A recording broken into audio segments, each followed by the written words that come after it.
What is going on, my Guardian Gamers? Is I, Birdman, back with another Destiny 2 build video, and today I'm going to be showing off an update to my Cadmus Ridge Landscape Stasis build. This one is always been kind of a favorite of mine just because I think a lot of people have kind of slept on it, and I think it has a really solid flow to it that some people just don't really realize. But before I get into the video, I know you can follow me over on YouTube and Twitter at Birdman778. Give a thumbs up on this video and let me know something you're interested in seeing, whether it's Titan, Hunter, or Warlock. Subscribe and become a member to help out the channel. Now, let's dive right on in. Now, we always like to talk about the exotic first, and that's going to be that Cadmus Ridge Landscape. This was introduced at the beginning of Lightfall and actually was a reward if you finished out the campaign. So if you haven't gotten this yet and you're like a new player or something like that, you have the ability to select this once you finish the campaign for Lightfall. Now, it reads, Lancer's Vigil. Diamond Lances create stasis crystals on impact when thrown, when more crystals created by hitting bosses and vehicles. While using a stasis subclass and behind your rally barricade, rapid precision hits and combatant final blows with a stasis weapon creates a diamond lance near you. I really enjoyed this purely because of that first part.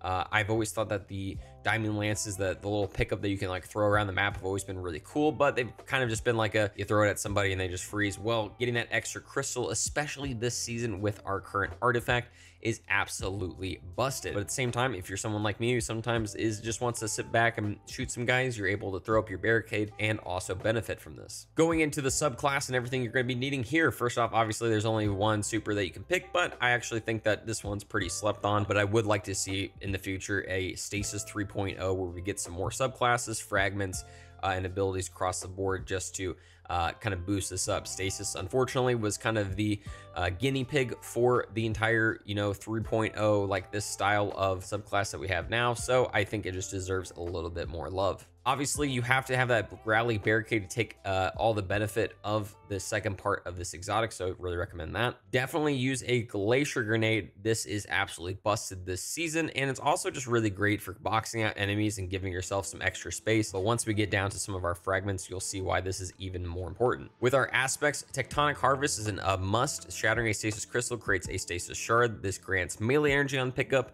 You might be like, well, we're not really going to be meleeing a whole lot with this. Why do we need this? Well, this is more something that's going to be going into a lot of our mods for our armor, and I think just in general, it's always been a must. And that second one is obviously the Diamond Lance. Shatter or defeat targets with a stasis ability or weapon to create a stasis lance. You can throw that to freeze targets on impact, or you can also do a ground slam for it. Obviously, this isn't going to be very much of a in-your-face melee build, so that you don't really have to do any of that slamming. It's just pretty much just chuck it as far as you can, freeze people, get a stasis crystal, and take advantage of those artifact mods. When it comes to our fragments, first off, Whisper of Refraction. Defeating slow to frozen targets grants you class ability energy. Obviously really important for a build where we're trying to chuck up our barricade as much as we humanly can. Having that happen as much as humanly possible is definitely beneficial. Whisper of Shard. Shattering a stasis crystal temporarily boosts your grenade recharge rate. Shattering additional crystals increases duration of this benefit. Obviously, with a build where we're really trying to take advantage of those stasis crystals and everything and like that, this is really important. Obviously, really nice for the weapon that we're going to be using for this setup, but also when you're using those glacial grenades that we talked about before, this is an absolute must. Whisper of Change. While you are near a frozen target or friendly stasis crystal, you take reduced damage from your targets. I just really like this for the overall tankiness of the setup, kind of giving us that last second to get a little bit of health off and maybe run away just from having that extra damage reduction. Whisper of Fissures increases the damage and size of the burst of stasis when you destroy a stasis crystal or defeat a frozen target. Obviously, we want to just absolutely nuke areas with these stasis crystals, so an absolute must. And finally, Whisper of Rending. Primary ammo weapons do increase damage to stasis crystals and frozen targets.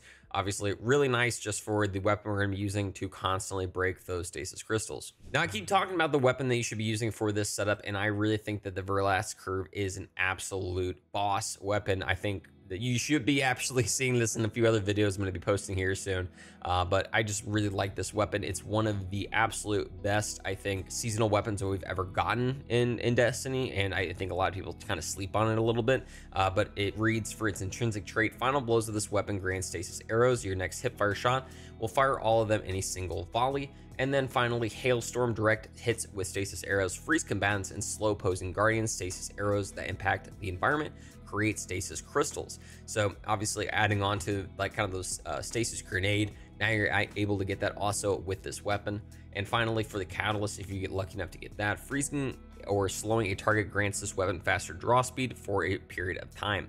Obviously, more of just a luxury one, not absolutely needed, but definitely you notice it down the road. Now, when it comes to the mods and everything you're gonna be needing for this setup, first off, on your helmet, I really just recommend a harmonic siphon, just because you're gonna be mainly using that bow. Take advantage of that as much as you humanly can.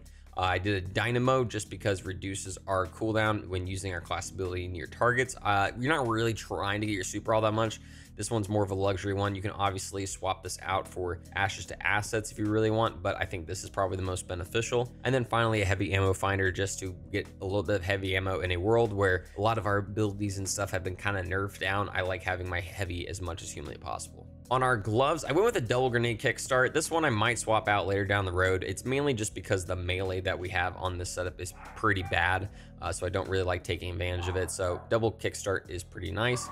And then a boltering detonation to get a little bit of class ability energy whenever we damage with our grenade. When it comes to our chest piece, I went with a charged up for an extra armor charge slot, and then just went with some resistance mods for fun. This one, I would just say change these depending on what activity you're going into. So one of the last ones I was doing was a Legend Lost sector where there was a lot of void and a lot of solar, so I put those on. On our legs, now this is one that I think is kind of a must, is that elemental charge. We're able to get armor charges now whenever we pick up those stasis crystals. A big reason why I recommend Tectonic Harvest, so you're able to just constantly take advantage of all of those stasis shards you're going to be creating, and also stacks on stacks, so that there's a chance for orbs of power and those shards to count as 2 rather than 1. This is one where I would say if you really want to take just absolute advantage of it, you can go up here to your chest piece and change one of these up for another charged up, just to take advantage of more armor charge slots. And then finally an innervation, just to get our grenade back a little bit faster. And finally, on our Titan mark, I went with a powerful attraction to pull in all those orbs around us, a Reaper so that I get an orb of power whenever I get a kill after activating my barrier, and then a distribution so that I get a little bit of energy for everything whenever I activate my barrier near targets. Now, when it comes to the artifact this season, pretty much everything you're gonna be needing is gonna be coming from the 4th and 5th slot. You can probably put on a solar weapon to take advantage of the 3rd slot and becoming radiant with precision hits and final blows with a solar weapon. And then also that torch, so that while you're radiant, you deal increased damage to combatants affected by stasis, which is really nice. And then also the wish into being, so they get some orbs of power before you get your super filled all the way up. But again, in that 4th slot, Pillar of Ice, absolute must. Encasing target ban spawn stasis crystals, really nice. I like the overload rocket launcher for my bump in the night to just get that overload, because I'm mainly using rockets. And then the 5th slot, the Hailstorm, shattering encased targets and stasis crystals, deals increased damage. And then shattering stasis crystals releases shards of ice that slow targets. Really nice all around, just for some giant DPS around a certain area. And then I've been running a solar operative just because I've been mainly playing solo. Thanks so much for watching. I hope you guys really enjoyed. Again, make sure you're liking the video, letting me know something down below you're interested in seeing, subscribing, and becoming a member. Hopefully with the Into the Light event coming up here in April, we can see a whole lot more stuff. If you haven't, you can watch my video going over all of the changes that we're going to be seeing here soon in the next upcoming patch as well, from the last TWID on February 15th. And then just in general, just appreciate y'all. It's good to be back on some Destiny stuff. We're going to see how it goes and just keep on trucking. But until then, hope you have a great night, day, wherever it may be.